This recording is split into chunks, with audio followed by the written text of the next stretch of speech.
Let's continue our topic sentence. A group of words that makes complete sentence sense is called a sentence. It has two parts. Now listen carefully. ध्यान से सुने. It has two parts. एक sentence के दो हिस्से होते हैं. एक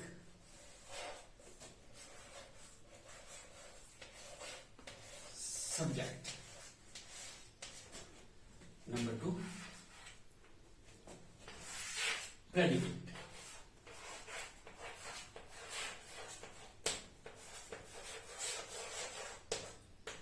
हम इसको एग्जाम्पल से समझते हैं. इस तरह से समझना आसान हो जाएगा. Pradeep is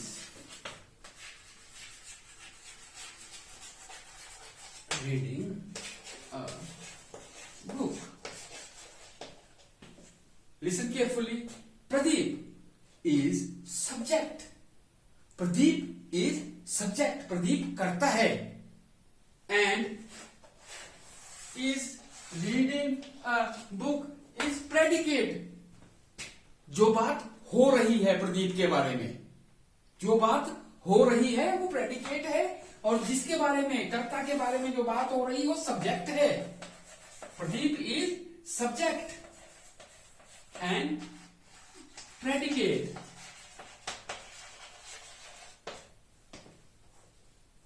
I am a teacher. I के बारे, आई मैं, सब्जेक्ट कर्ता, और जो बात हो रही है कर्ता के बारे में,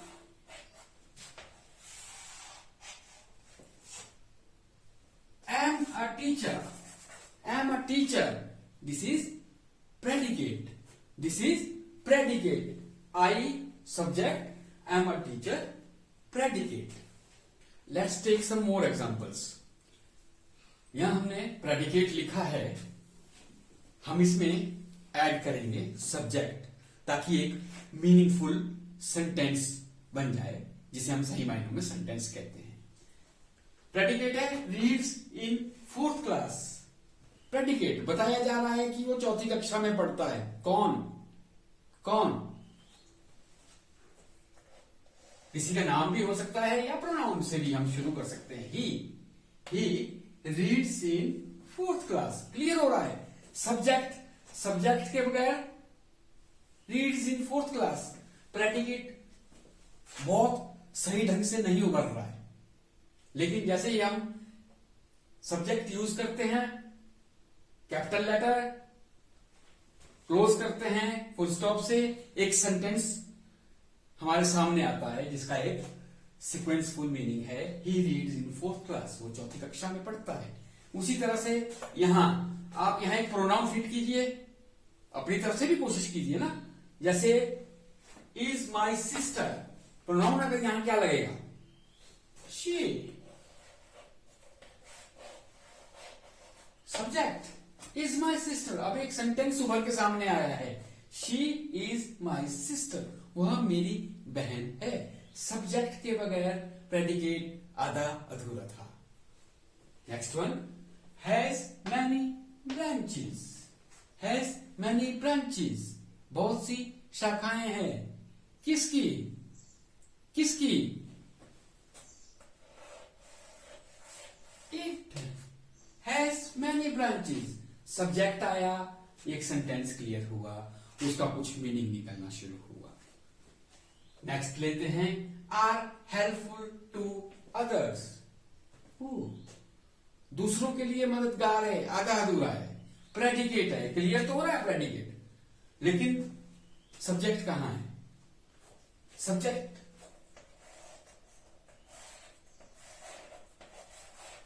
you are helpful to others. आप दूसरों के लिए, या तुम दूसरों के लिए मददगार हो. एक मीनिंग निकल रहा है, सार्थक मीनिंग निकल रहा है, meaningful. Are going to market. Predicate clear है, बाजार जा रहे हैं. सब्जेक्ट नहीं है, तो सेंटेंस पूरा नहीं होगा। We are going to market, subject के आते ही एक सेंटेंस क्लियरली सामने आया है और उसका एक मतलब है, सार्थकता है। We are going to market, हम मार्केट जा रहे हैं। सभी कैपिटल लेटर्स हैं, सभी एंड हो रहे हैं फुल स्टॉप से। अगर कोई क्वेश्चन होता तो वो क्वेश्चन मार्क से एंड होता। अगर कोई बी किसी में साइन ऑफ एक्सक्लेमेशन लगना होता तो उसका एंड उससे होता। हमने कुछ एग्जांपल्स लिए हैं जिसमें सब्जेक्ट पहले और प्रेडिकेट बाद में आ रहा था, लेकिन मेनली प्रश्नों में, क्वेश्चंस में हमें सब्जेक्ट बाद में देखने को मिलता है। एक दो एग्जांपल्स देते हैं।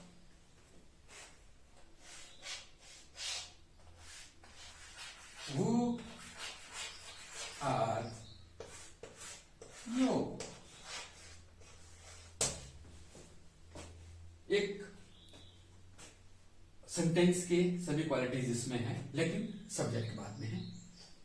वो आर प्रेडिकेट, यू सब्जेक्ट, अभी हमने पढ़ा था ना यू सब्जेक्ट में आता है। यू, इसके बारे में बात हो रही है।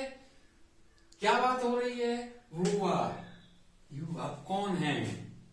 सेंटेंस की qualities, capital letter, ends with question mark and have a meaningful meaning, सार्थक अर्थ है। एक और एग्जांपल लेते हैं। Where is Sunita,